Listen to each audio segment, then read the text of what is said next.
चलो बच्चे नोट करना शुरू करें। हाँ जी बच्चे शोर बंद कर दें वीडियो में।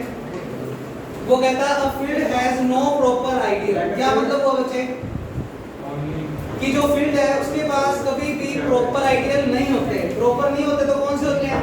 इम्प्रॉपर। और जिस फील्ड के पास सिर्फ इम्प्रॉपर आइडियल है वो कौन सा फील्ड होता है? सिंपल। तो बच्चे वो क्या कहता, या तो पेपर में स्टेटमेंट इस बच्चे या तो स्टेटमेंट दिखाएगा कि a field has no proper ideal, या फिर स्टेटमेंट दिखाएगा every field is a simple ring. यानी जो भी चीज फील्ड है वो हमेशा क्या बनाएगी? Simple ring. बच्चे कोई भी चीज सिंपल रिंग कब बनेगी? जब उसमें सिर्फ इम्प्रॉपर होंगे। इम्प्रॉपर कौन से होते हैं? जीरो और आर। तो बच्चे लिखना शुरू करते हैं। अरे लिख लो फिर समझ लेंगे इसको। Proof given F be a field to prove a field has no proper ideal or every field is a simple ring.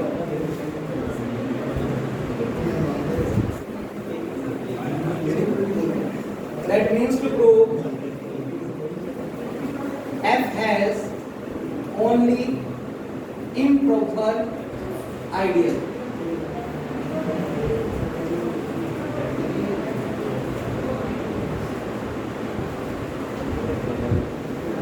Only 0 and F itself.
University exam अप्रैल के एंड वीक में भी हो सकते हैं। बिल्कुल थोड़ा सा बता दूं, इस हिसाब से सीरियस होकर पढ़ लो। बातें बिल्कुल बंद कर दोगे तो एक दिन में 3 दिन फोर में भी निकल जाएंगे बच्चे। नहीं तो फिर यही रुकता रह जाएगा पेपर बच्चे, ना वो या ना ये होगा।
बच्चे इसको नोट कर लो बिना बातें किए, ये बातें सारी समझ आ जाएंगी।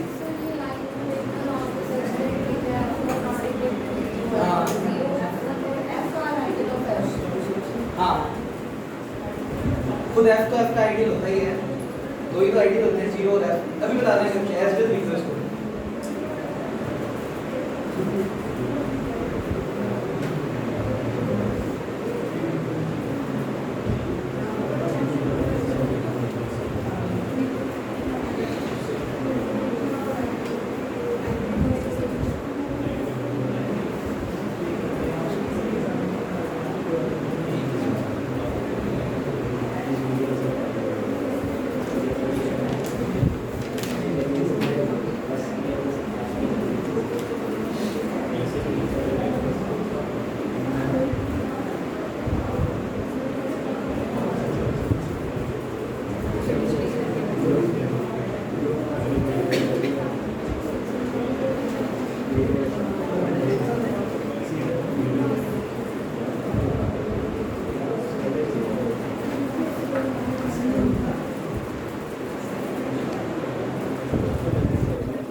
नोट करते वक्त इसको इक्वेशन नंबर ए दे देना बच्चे, और इसको इक्वेशन नंबर बी।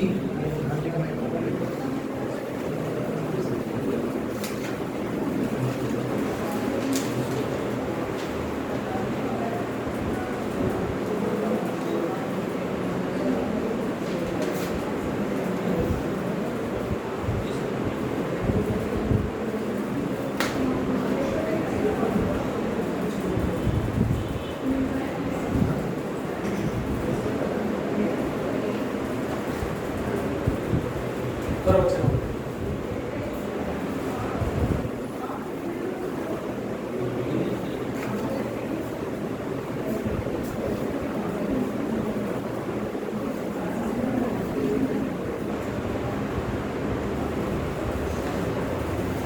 नोट करते हुए दिमाग ना लगाएं, सिर्फ नोट कर लें। कैसे प्रूव किया वो मैं बता दूंगा। एज इट इज जो दिख रहा है बस वैसे का वैसा लिख लो, जो रीजन लगाया वो रीजन लिख लो, सब कुछ ऐसे लिख लो।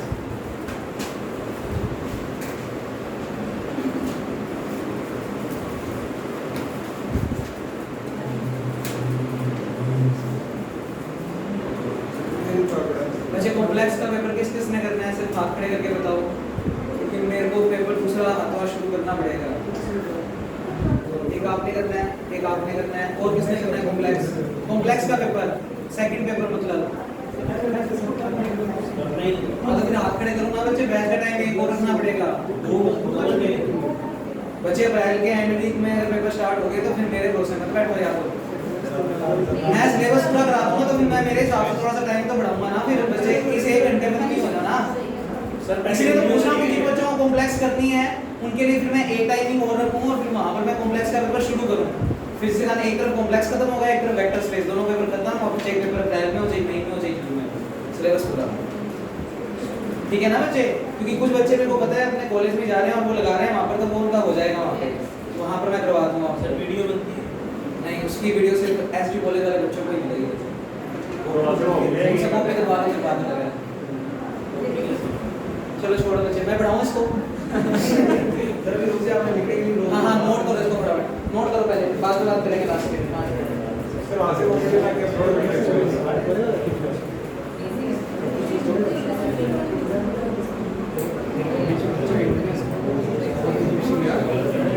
अब तो सर जो वीडियो रिकॉर्ड हो रही जो वाली वो तो बहुत अच्छी वाली, बीच में बच्चे बोलते हैं उसमें। हां ब्लर आएगी उसमें। ब्लर क्या? ये वाली नहीं, ये वाली नहीं, कॉलेज वाली। पहले सब कुछ ऑफलाइन था ना, तब सही था, ऑनलाइन था मतलब। अब जब से बच्चों को बुला दिया कॉलेज में तब से नहीं तो सिलेबस फटाफट से निकल। हमारे लिए तो सर यही सही है, एक चीज होनी चाहिए, या तो ऑनलाइन मोड हो या ऑफलाइन मोड हो, बस। लो बच्चे देखें इसको। बच्चे ये थ्योरम इंपॉर्टेंट है, जैसे कल वाली थ्योरम इंपॉर्टेंट थी वैसे ये थ्योरम भी इंपॉर्टेंट है। बच्चों पेपर में ये स्टेटमेंट ही समझ नहीं आता, क्योंकि हम इतना कुछ पढ़ चुके होते हैं, उसके बाद ये स्टेटमेंट ही गोल गोल हो जाता है। आराम से पढ़ो क्या कहता, a field has no proper ideal. इस लाइन का क्या मतलब है कि जो फील्ड है वो प्रॉपर वाले आइडियल नहीं रखता, तो सिर्फ कौन से रखता है? इम्प्रॉपर। तो दूसरे सेंस में कह सकते हो कि हर एक फील्ड हमेशा कौन सी रिंग होती है, सिंपल। तो बच्चे अगर मुझे फील्ड को सिंपल रिंग प्रूव करना है तो क्या प्रूव करना है, इसके पास सिर्फ दो ही आइडियल हो, कौन कौन से, 0 और r। पर बच्चे आज मैंने जो अपना फील्ड दिया उसका नाम r ना रखकर क्या रखा है, f, तो डेफिनेशन चेंज हो गई। इम्प्रॉपर में दो नाम सिर्फ कौन से होंगे, 0 और f। अगर r नाम से रिंग लिखते हैं तो 0 और r, अगर f नाम से लिखेंगे तो क्या लिखेंगे, 0 और f। तो पढ़ना शुरू करते हैं। f नाम का बंदा क्वेश्चन में क्या दिया हुआ बच्चे, फील्ड प्रूव करना है कि हर एक फील्ड के पास कौन से आइडियल नहीं होते, प्रॉपर आइडियल नहीं होते। नहीं होने का मतलब सिर्फ कौन से होते हैं, इम्प्रॉपर। यानी लाइन प्रूव करनी है हर एक फील्ड कौन सी रिंग बनाता है, सिंपल रिंग। तो उसके लिए बच्चे मुझे प्रूव करना पड़ेगा कि f के पास सिर्फ और सिर्फ कौन से वाले होंगे, इम्प्रॉपर आइडियल। और इम्प्रॉपर में दो ही होते हैं, कौन कौन से, 0 और f।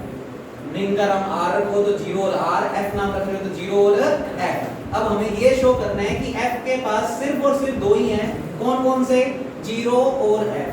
तो बच्चे अगर ये लाइन प्रूव करनी है कि f के पास सिर्फ 0 और f है, तो मैं एक बंदा और लाकर बिठा रहा हूँ, किस नाम से, f1 नाम से। मैं कह रहा हूँ इस f के पास 0 f और एक बंदा और है किसी f1 नाम का, वो भी आइडियल है। और बाद में उस f1 को किसके इक्वल प्रूव कर दूंगा, f के। अगर वो f1 f के बराबर हो गया तो इसका मतलब f1 खत्म हो गया। f1 खत्म हो गया तो सिर्फ कितने आइडियल बचे, दो, कौन कौन से, 0 और f। और अगर उसके पास दो ही आइडियल है, 0 और f, तो इसका मतलब वो कैसी रिंग है, सिंपल रिंग। तो प्रूव हो गया हर एक फील्ड कैसी रिंग होती है, सिंपल रिंग। तो उसको करने का तरीका, f1 एक अनदर आइडियल ले लिया, किसका बच्चे, f का। सच दैट ये मानकर चल पड़े, देखो f1 को हमने किन किन के बीच में बिठाया है, 0 और f। हमने मान लिया कि f1 सेट जो है वो 0 सेट के बराबर तो है नहीं, तो अब आर्टिकल में इस f1 को किसके बराबर करना पड़ेगा, f के बराबर। अगर f के बराबर आ गया तो f1 खत्म हो गया, f1 खत्म हो गया तो सिर्फ दो ही बचे, कौन कौन से, 0 और f1, 0 और f। और अगर दो ही बचे तो वो कौन सी रिंग हो जाएगी, सिंपल रिंग। तो क्या लिखा, f1 एक अनदर आइडियल माना f का, सच दैट कि वो f1 0 सेट के बराबर है नहीं, तो फिर हमें आर्टिकल में f1 और f को क्या प्रूव करना है, इक्वल। तो फिर मानने किस क्रम में है बच्चे, 0 f1 और f। f1 अनदर आइडियल है किसका, f का, यानी f1 सबसेट है f का। अगर कोई चीज आइडियल है उसका तो उसका क्या है बच्चे, सबसेट है। तो f1 तो ऑलरेडी किस में बैठा है, f में। उसके लिए मैंने किया काम, f1 और f को अगर इक्वल प्रूव करना है तो कितने केस बनाएंगे, दो। पहले केस में f1 को किस में बिठाएंगे, f में, और दूसरे में f को किस में बिठाएंगे, f1 में। पहला केस तो सिंपल सा है, f1 को अगर f में बिठाना है तो एक छोटा सा रीजन, f1 हम मानकर ही चले हैं वो आइडियल किसका है, f का। अगर वो आइडियल ही f का है तो वो सबसेट भी f का, और अगर वो सबसेट है तो f1 तो किस में कंटेन है, f में, जैसे कल वाला काम किया था। दूसरा केस क्या प्रूव करना है, f को किस में बिठाना है, f1 में। ये चीज को इसमें बिठाने का तरीका, इससे कुछ ना कुछ मांग लो और वही एलिमेंट किस में बिठा दो, f1 में। तो मैंने क्या कहा, मैंने इससे कोई स्मॉल x एलिमेंट मांग लिए और प्रूव करना है कि वही स्मॉल x किस में चले जाएं, f1 में। अगर चले गए तो थ्योरम प्रूव हो जाएगी। अब बच्चे इस थ्योरम के लिए थोड़ा सा ये काम एक्स्ट्रा किया, वो भी बड़ा लॉजिकल काम किया।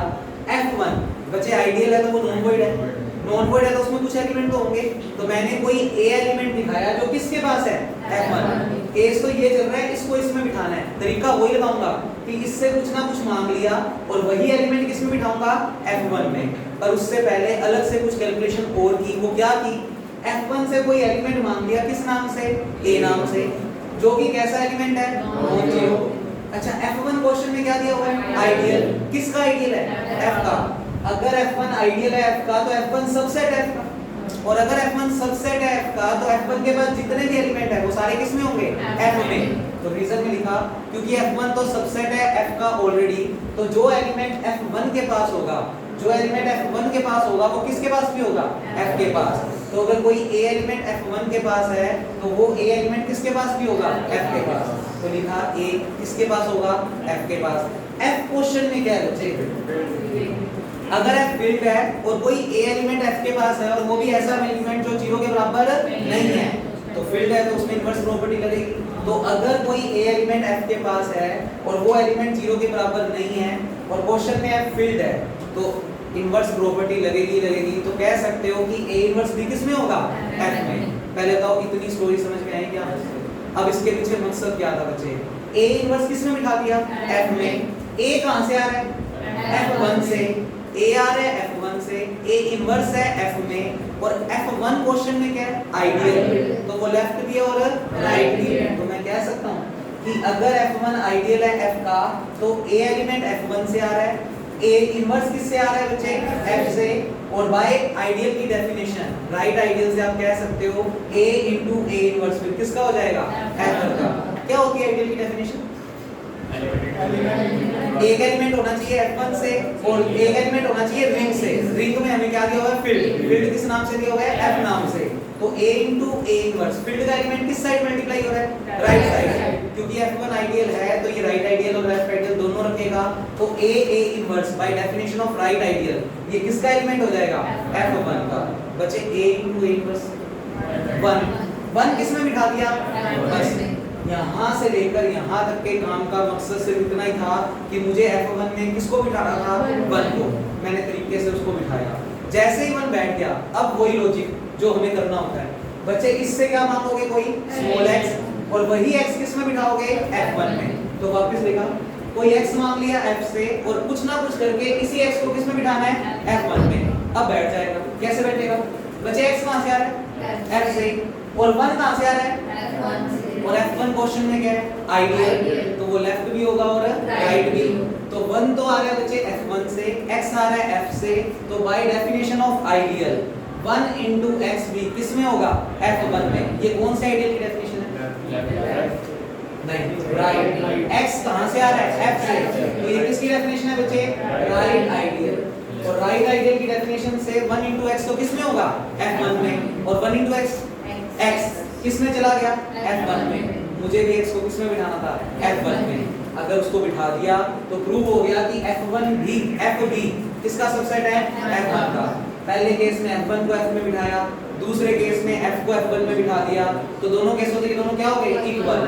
अगर F1 और F इक्वल हो गए तो इसका मतलब F1 F के बराबर है, अलग से कुछ नहीं है, तो सिर्फ दो ही बचे। कौन कौन से? 0 और F। और अगर सिर्फ दो ही बचे तो बच्चे इस रिंग का नाम क्या हो जाएगा? Simple ring. रिजल्ट बड़ा इंपॉर्टेंट है कि प्रत्येक फील्ड यानी every field is a simple ring. बच्चे इतना काम है ना, लिख लो अलग से बॉक्स बनाकर कि इसका काम सिर्फ इसलिए किया है क्योंकि हमें F1 में किसको बिठाना था? 1 को। अगर ये काम समझ नहीं आया तो पूछ लो बच्चे, नहीं तो मैं टोकर नेक्स्ट राउंड करते हैं। कर दोगे क्या इसको? कुछ पता लगा क्या ये काम? हमें F1 आइडियल दिया हुआ था तो वो लेफ्ट वाला भी रखता है और राइट वाला भी। 1 को कैसे बिठाया एक बार फिर देख लो। मैंने F1 से क्या मांग लिया बच्चे? A, और वो A एलिमेंट ऐसा मान लिया कि 0 के इक्वल नहीं है। अब क्वेश्चन में F1 क्या दिया हुआ है? आइडियल। किसका आइडियल मानकर चले हैं? F का। अगर F1 आइडियल है F का तो F1 सबसेट है किसका? F का। अगर F1 सबसेट F का है और F1 के पास कोई A एलिमेंट लेकर चले गए तो जो एलिमेंट इसके पास है वो सारे इसके पास भी होंगे, तो A किसमें चला गया? F में। बच्चे क्वेश्चन में F क्या है? फील्ड। अगर F फील्ड है और A एलिमेंट F के पास है और वो ऐसा एलिमेंट है जो 0 के इक्वल नहीं है, तो उसका इनवर्स भी किसमें होगा? F में, क्योंकि F फील्ड है। अब A इनवर्स F में आ गया और A हम किसका लेकर चले थे? F1 बुला लिया। A है F1 का, A इनवर्स है F का, और by definition of ideal F1 question में आइडियल है तो वो लेफ्ट भी है और राइट भी। तो मैंने डेफिनेशन लगा दी राइट आइडियल की, तुम लेफ्ट की भी लगा सकते थे। तो A एलिमेंट तो कहां से आ रहा है? F1 से, और A इनवर्स कहां से आ रहा है? F से। अरे ये रिंग का काम कर रहा है। क्या एक फील्ड एक रिंग होती है? क्या होती है बच्चे? उसमें प्लस के लिए वेरिएबल, मल्टीप्लाई के लिए सेमी और डिस्ट्रीब्यूटिव वर्ड होता है। तो बच्चे ये रिंग का एलिमेंट हो गया और ये उस आइडियल का एलिमेंट हो गया, और by definition of right ideal A into A inverse फिर किसका होगा? F1 का। बच्चे A into A इनवर्स कितना होता है? 1 किस में बिठा दिया? F1 में। और फिर कल वाली थ्योरम की है बच्चे, अगर 1 ऑलरेडी दिया हुआ है कि वो उसके पास है, उसके बाद तो ये बिठाना बड़ा इजी काम है। कर दोगे यही काम? कर दो बच्चे। नेक्स्ट डेफिनेशन लिखे quotient ring. Sir integers ideal होते हैं? इंटीजर्स आइडियल बनाते हैं? बिल्कुल इंटीजर के सबसेट आइडियल बनाते हैं। इंटीजर भी आइडियल होता है। सर तुमने फील्ड ले लिया रियल नंबर का, फील्ड ले लिया रियल नंबर का, उसका एक सबसेट ले लिया इंटीजर, ले लिया इंटीजर आइडियल बना गया ना। तो बच्चे पहले प्रॉपर तो पढ़ो ना। हर एक फील्ड एक रिंग, वो जो तुमने बोला है रियल नंबर का सेट, उसमें वो 0 वाला इनवर्स भी तो दिक्कत करेगा ना क्रिएट मारने के। तो सर 0 को छोड़ के तो सिर्फ दो ही बनाएंगे, एक तो 0 रहेगा, 0 को छोड़ दोगे तो वो रिंग नहीं बना पाएगी, आइडियल नहीं बना पाएगी। जिसने बनाया है ना बच्चे, बड़ी तगड़ी चीज बैठी थी वो, बस शख्सियत ही ऐसी थी वो, तभी उसने रिजल्ट ही दे दिए कि हर एक फील्ड क्या होती है, एक सिंपल रिंग। अगर कुछ भी अपनी तरफ से बनाने की कोशिश करोगे तो वो नकार देगा कि आइडियल नहीं बन पा रहा। इंटीजर का सेट होता है, पर इंटीजर में से 0 घटा दी तो फिर वो आइडियल नहीं रह पाएगा, क्योंकि हर एक आइडियल एक सब रिंग होता है। सब रिंग होता है तो इसका रिंग होता है, रिंग होता है तो प्लस के लिए बेलियन होता है, और प्लस के लिए बेलियन तो 0 होता है। ठीक है ना बच्चे, ये जोर में बनी है तो ये साइंटिफिकली प्रूव्ड है कि ये काम होंगे ही होंगे बच्चे। उसमें तो इसको हेडिंग लगाए बच्चे, कोशेंट रिंग। करो जल्दी से next.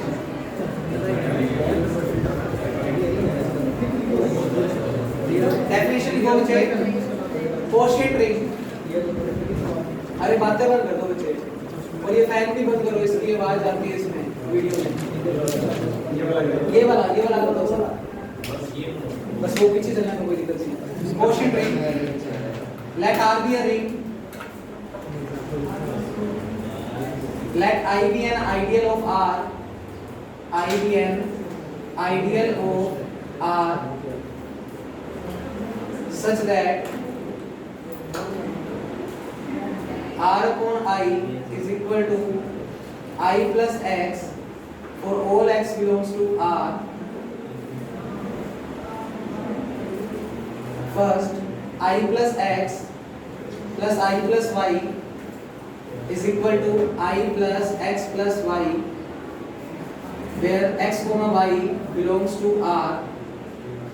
Second, I plus X dot I plus Y is equal to I plus XY for all X comma Y belongs to R. Then R upon I be a quotient ring with respect to plus and multiply. मैंने definition में theorem का statement भी लिख दिया बच्चे। अगर paper में quotient ring की डेफिनेशन आती है तो क्या लिखोगे कि R नाम का बंदा क्या होना चाहिए, रिंग। I नाम का बंदा क्या होना चाहिए, आइडियल।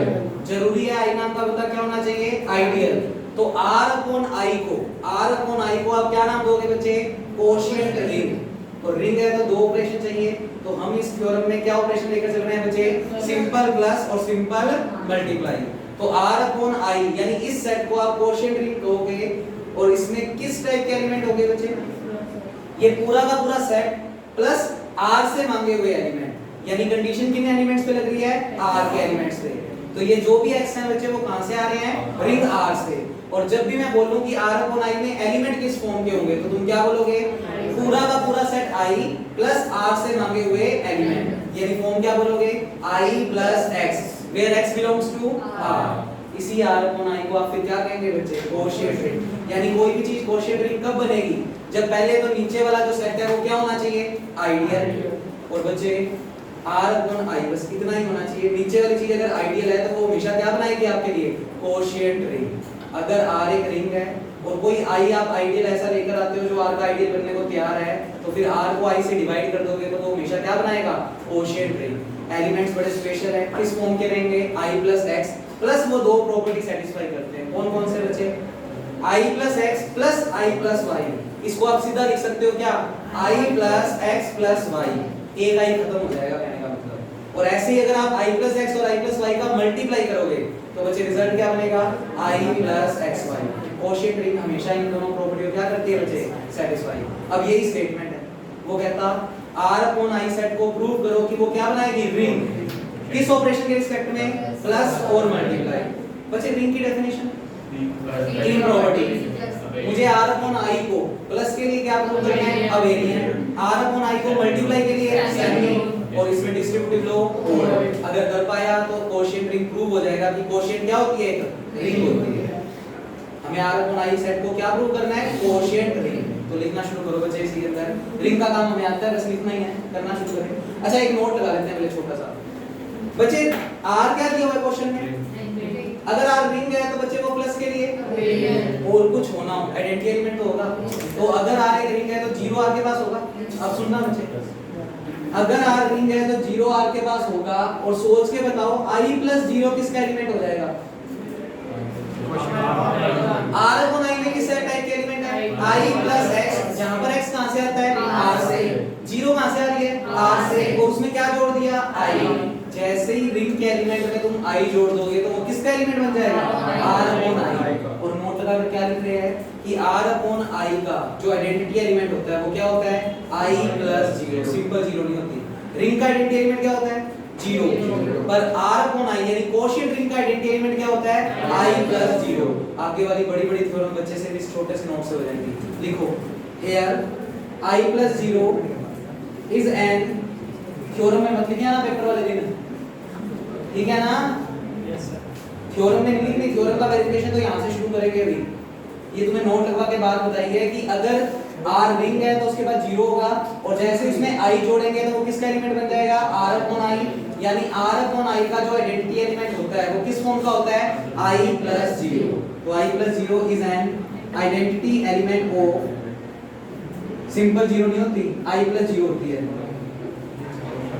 r अपॉन i की जो आइडेंटिटी, हां आइडेंटिटी एलिमेंट कैसे बन गया सर i प्लस 0? इसलिए बन गया, अभी प्रूव करेंगे, इस थ्योरम में प्रूव करेंगे कि i plus 0 r upon i का क्या बनता है आइडेंटिटी एलिमेंट। एक बार नोट लगाकर लिख लो आगे वाली थ्योरम्स के लिए, डायरेक्ट याद रखना है। प्रूव करेंगे इसको भी, ये आइडेंटिटी बन रहा है। लिखे बच्चे प्रूफ, प्रूफ में लिखना शुरू करें।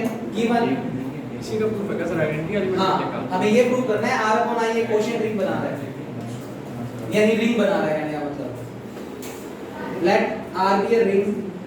ये लाइन रिपीट कर रहा हूं, स्पीड से लिख दो। and I is an ideal of R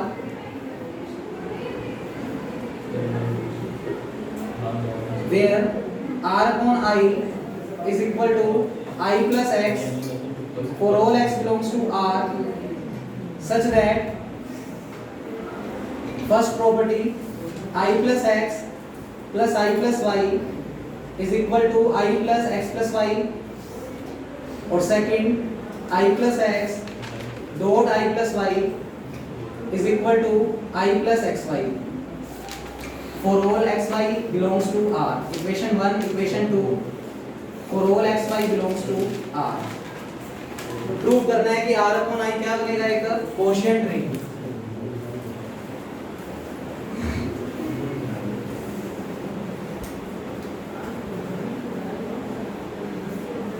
To prove R upon I be a quotient ring,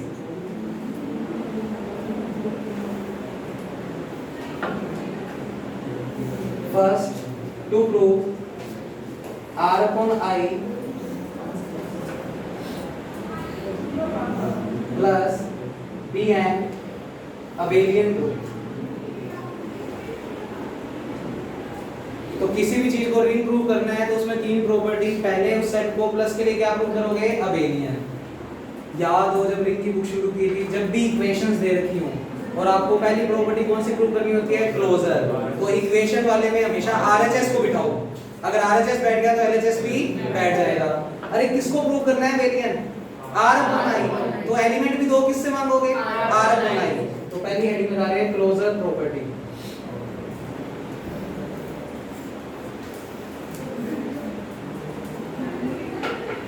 closure property prove करने के लिए जिस सेट को वेरिएंट प्रूव कर रहे हैं उससे कितने एलिमेंट मांगेंगे दो, क्योंकि r अपॉन i में एलिमेंट किस फॉर्म के हैं i प्लस x, तो दूसरा एलिमेंट किस फॉर्म का होगा i प्लस y। तो आपने दो एलिमेंट मांग लिए i plus x comma i plus y, किससे मांग लिया बच्चे r अपॉन i से। प्रूव क्या करना है क्लोजर में, जो दो एलिमेंट मांगे हैं उनके बीच में कौन सा ऑपरेशन प्लस लगाने के बाद जो रिजल्ट बनेगा वो भी किसमें होना चाहिए r अपॉन i में। तो क्लोजर प्रॉपर्टी क्या हो जाएगी प्रूव हो जाएगी। तो to prove i plus x plus i plus y, तो इन दोनों एलिमेंट्स के बीच में प्लस लगाने के बाद जो रिजल्ट बनेगा अगर वो r अपॉन i में चला जाए तो क्लोजर प्रॉपर्टी सेटिस्फाई। ये लाइन प्रूव करनी है।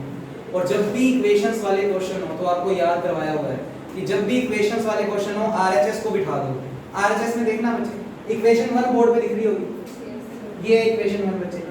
इक्वेशन 1 में ध्यान से देखो, आपको क्या बनाना है i plus x plus y, किस में बिठाना है r अपॉन i में। अगर ये बैठ गया r अपॉन i में तो ये भी बैठ जाएगा, और अगर ये बैठ गया तो क्लोजर प्रॉपर्टी क्या होगी सेटिस्फाई। अब इसको बिठाने के लिए सोचा बच्चे x और y कहां से आ रहे हैं आर क्वेश्चन में क्या है? अगर रिंग है तो वो प्लस के लिए, अगर एक्स और वाई आर के हैं तो by closure property X plus Y किसका हो गया? आर का। एक्स प्लस वाई आर का हो गया, और जैसे ही आर के एलिमेंट में आई जोड़ते हैं तो वो किसका हो जाता है? आर अपॉन आई का। तो जैसे ही एक्स प्लस वाई में आई जोड़ूंगा तो वो किसका हो जाएगा? R upon I. और अगर R H S R upon I में चली गई तो एल एच एस भी आर अपॉन आई में, और अगर एल एच एस चली गई आर अपॉन आई में तो क्लोजर प्रॉपर्टी क्या हो गई? सेटिस्फाई। लिखना शुरू करें, क्योंकि R इज अ रिंग और x और y हमने R से मांगे, अगर for all x, y belongs to R, तो by closure property in R लिखा करो पूरा। क्लोजर प्रॉपर्टी किस में लगा रहे हैं? R में लगाने की परमिशन है, R रिंग है। तो x प्लस y किसका हो गया? R का। और अगर कोई भी एलिमेंट R का है और जैसे उसमें I जोड़ते हैं तो वो किसका बन जाता है? R अपॉन I, क्योंकि R अपॉन I कहता है मैं वो सभी एलिमेंट रखता हूँ जो रिंग के अंदर I जोड़कर बने हो। तो बच्चे जैसे ही इसके अंदर हम I जोड़ देंगे तो वो एलिमेंट शो हो जाएगा किसका? R अपॉन I का। फ्रॉम इक्वेशन 1 अगर RHS को बिठा दिया तो LHS भी बैठ गया, तो I plus X plus I plus Y चला गया बच्चे किसमें? R upon I। So closure property satisfied.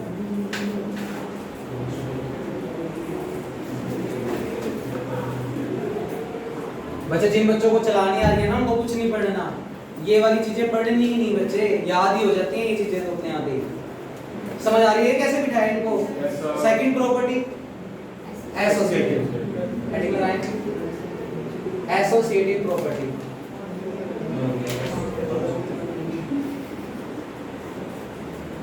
बच्चे एसोसिएटिविटी प्रॉपर्टी में क्या प्रूव करना है? 3 एलिमेंट बोला करो पूरा। कितने एलिमेंट मांगने हैं? 3। I plus X, I plus Y और I प्लस जेड। किससे लिया हमने? R upon I। प्रूव करना है LHS is equal to RHS। To prove I plus X, I plus Y, पहले तो ब्रैकेट लगेगा इन दोनों पे और बाहर कौन निकलेगा बच्चे? I plus Z. और इसको इक्वल प्रूव करना है। अब ब्रैकेट किस पे भेज दो? लास्ट रो पे। तो बच्चे बाहर कौन निकल गया? I प्लस एक्स और प्लस ब्रैकेट किस पे लगेगा? I plus Y plus I plus z. आ रहा है क्या वीडियो में इतना? Yes sir. हां आ रहा है। बच्चे किसको बुला रहे हैं हम? LHS को। LHS is equal to I plus X plus I plus Y bracket close plus I plus Z. पूरा LHS बुला दिया। बच्चे ब्रैकेट किस पे लगा हुआ है? पहले इन पे लगा हुआ है, तो इक्वेशन 1 से इसका रिजल्ट क्या है बच्चे? I plus X plus Y, एक I खत्म हो जाएगा यूजिंग 1। जैसे इसमें इक्वेशन 1 का यूज करोगे तो ये बनेगा I plus X plus Y. बच्चे साथ में क्या चल रहा है? I plus Z. इसमें फिर से कौन सी इक्वेशन लग रही है? इक्वेशन 1। I प्लस कुछ प्लस I प्लस कुछ क्या बनेगा? I प्लस कुछ। तो बच्चे क्या लिखोगे? I plus X plus Y plus Z. एक I खत्म हो जाएगा कहने का मतलब यूजिंग 1। एक I फिर से खत्म कर दो तो ये बनेगा I plus X plus Y plus Z. LHS पूरा सोल्व हो चुका है। इसी क्रम में क्या सोल्व करोगे? RHS। स्पीड से लिख देते हैं बच्चे। I प्लस एक्स प्लस, अब की बार ब्रैकेट है लास्ट 2 पे, तो बच्चे पहले इक्वेशन 1 का यूज जो है वो लास्ट 2 पे करोगे। इक्वेशन 1 से इसको क्या लिख सकते हो? I plus Y plus Z. एक I खत्म हो जाएगा यूजिंग 1। I प्लस एक्स और ये बनेगा बच्चे I plus Y plus Z. फिर से इक्वेशन 1 यूज कर दो। I प्लस कुछ प्लस I प्लस कुछ क्या लिखोगे?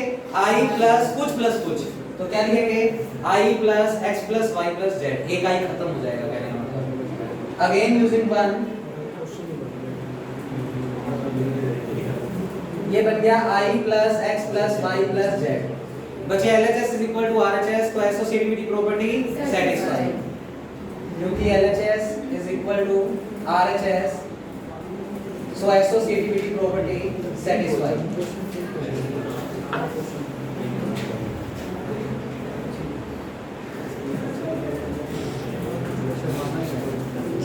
बच्चे थर्ड हेडिंग क्या लगाओगे? आइडेंटिटी। आइडेंटिटी के लिए वही बनना जो अभी भी नोट लगाया था बच्चे। i प्लस 0 को हम एक बार मानकर चल पड़ेंगे कि वो हमारा r अपॉन i का कैसा एलिमेंट है, आइडेंटिटी, और बाद में आइडेंटिटी रो लगाकर प्रूव करेंगे कि i प्लस 0 बिल्कुल आइडेंटिटी एलिमेंट बनने को तैयार है। लिखे बच्चे third heading identity element.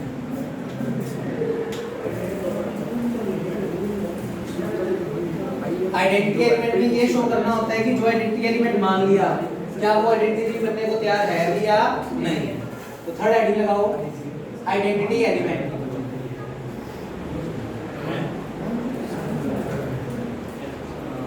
let I plus 0 be an identity of R upon I। हमने अपनी तरफ से मान लिया कि शायद I plus 0 जो है वो R upon I का क्या बन जाए, आइडेंटिटी एलिमेंट। अब प्रूव कर देते हैं कि ये है भी या नहीं। बच्चे क्या होता है आइडेंटिटी लो? हाँ जी बच्चे बताओ क्या होता है बाय आइडेंटिटी लो, बोलो क्या होता है? एलिमेंट। एलिमेंट में क्या दिया, i प्लस x, ऑपरेशन क्या दिया हुआ है प्लस, आइडेंटिटी हम क्या मानने चले हैं i प्लस 0 इक्वल टू क्या आना चाहिए i प्लस x। वापस सुनो, element plus identity equal to क्या आना चाहिए एलिमेंट। एलएचएस लेकर चलता हूं, अगर आरएचएस आ गई तो इसका मतलब i प्लस 0 बिल्कुल r अपॉन i का क्या बन जाएगा, आइडेंटिटी एलिमेंट। ये लाइन प्रूव करनी है। अगर हमने अपनी तरफ से आइडेंटिटी कुछ मान लिया तो फिर उसको शो करेंगे कि वो आइडेंटिटी लो को क्या कर रहा है, सेटिस्फाई कर रहा है। तो एलएचएस बुला लो। एलएचएस में i plus x plus i plus 0 LHS बुला लो।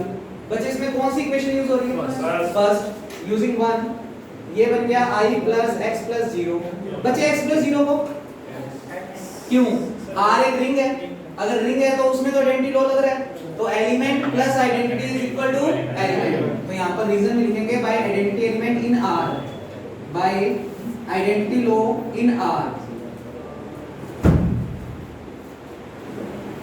R एक रिंग है तो उसमें तो आइडेंटिटी लो लगेगा, तो x प्लस 0 को आप लिख सकते हो x, और चेक करो RHS आ गई, और अगर RHS आ गई तो इसका मतलब i प्लस 0 बिल्कुल R अपॉन i का क्या है बच्चे, आइडेंटिटी एलिमेंट। पर ये कौन सी आइडेंटिटी है, राइट। बस इसको प्रूव नहीं करेंगे, दूसरे वाले को सीधा लिख देंगे। सिमिलरली आप प्रूव कर सकते हो i plus 0 plus i plus x equal to आएगा i प्लस x।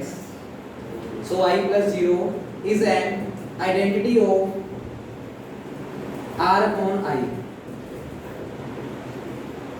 अरे प्लस के रिस्पेक्ट में a का इनवर्स क्या होता है, माइनस a। तो r अपॉन i में किस टाइप का एलिमेंट है, i प्लस x, तो उसका इनवर्स एलिमेंट क्या होगा, i प्लस ब्रैकेट में माइनस x, वो उसका क्या होगा, इनवर्स एलिमेंट। अब अगर मैंने मान लिया कि i प्लस ब्रैकेट में माइनस x जो है वो i प्लस x का कौन सा एलिमेंट है, इनवर्स, तो इनवर्स लो प्रूव कर देंगे। अगर प्रूव हो गया तो i प्लस माइनस x क्या बन जाएगा, i प्लस x का इनवर्स एलिमेंट। जो सोच रहे हो वही है i माइनस x। फिर मत सोचो, वैसे मैं लिख लो। फोर्थ हेडिंग लगाओ बच्चे, इनवर्स प्रॉपर्टी। जल्दी नोट करो बच्चे, नकली सी थ्योरम है, टाइम वेस्ट मत करो इसमें। Fourth property inverse property. उसके लिए थोड़ा सा लिखा हमने, क्योंकि R एक रिंग है, R इज अ रिंग, तो अगर कोई x नाम का बंदा R में होगा तो उसका माइनस x भी R में प्रेजेंट होगा बाय इनवर्स प्रॉपर्टी। R एक रिंग है तो जो भी एलिमेंट R में होंगे प्लस के रिस्पेक्ट में उनके इनवर्स भी होंगे। अब माइनस x अगर R में है तो पक्की बात है जैसे उसमें I जोड़ूंगा, किसमें, माइनस x में, तो वो किसका एलिमेंट हो जाएगा, R अपॉन I। पहले तो ये शो किया ये एलिमेंट R अपॉन I में होगा भी या नहीं होगा, बिल्कुल होगा। अब ये हो तो गया, पर इसको क्या प्रूव करना है, इनवर्स एलिमेंट। किसका इनवर्स, I प्लस x का। तो लिखें let I plus minus x is an inverse element. ये हमने मान लिया ये इनवर्स एलिमेंट है ऑफ I प्लस x। तो by inverse law to prove, हाँ जी इनवर्स लो बोलो बच्चे, एलिमेंट प्लस उसका inverse is equal to identity. Element में कौन है, I प्लस x, ऑपरेशन में कौन है, प्लस, उसका इनवर्स किस नाम से है, I प्लस माइनस x, और इक्वल टू में आइडेंटिटी। और बच्चे R अपॉन I की आइडेंटिटी I प्लस 0। ये तो याद रखना है बच्चे, इस चैप्टर में 2-3 थ्योरम में इसी के भी आपके हो जाएंगे बच्चे। I plus 0 R upon I का क्या होता है? Identity element. LHS बुला लो, बस सोल्व कर दो। अगर हो गया तो inverse element exist. I plus x plus I plus minus x। हाँ जी, यूजिंग इक्वेशन 1 एक I खत्म हो जाएगा, क्या लिख देंगे? I plus x plus bracket में माइनस x। अरे रिंग तो दिया हुआ है, तो इनवर्स लो रिंग में तो लग रहा है element plus identity is equal to, sorry element plus inverse is equal to identity. तो x प्लस माइनस x को क्या लिख सकते हो? 0 by inverse law in R। R एक रिंग है तो उसमें तो लग रहा है by inverse law in R। कई तो सोच रहे हो इनवर्स लो प्रूव कर रहे हैं, इनवर्स लो लगा रहे हैं। अरे इनवर्स लो लगा रहा हूं R में, और इनवर्स लो प्रूव किस में कर रहा हूं? R अपॉन I में। I plus 0 बराबर आ गई RHS, that means inverse element exists. So inverse of all elements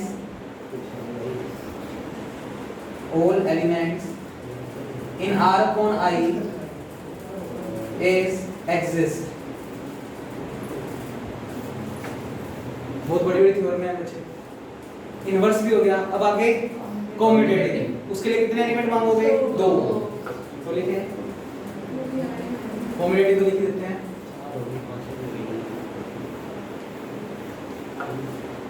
लो बच्चे पहले नोट ही कर लो, सारी थ्योरम ही होगी यार, करो नोट। ऐसी कोई बात नहीं है जो समझ नहीं आएगी, कुछ सभी समझ पाओगे इसको। I plus x, I plus y belongs to R upon I to prove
अब ये चीजें समझ सकते हो बच्चे। कॉम्पिटिटिव फिजिक्स प्रॉपर्टी बड़ी सिंपल तरीके से की है बच्चे, इक्वेशंस लगा के।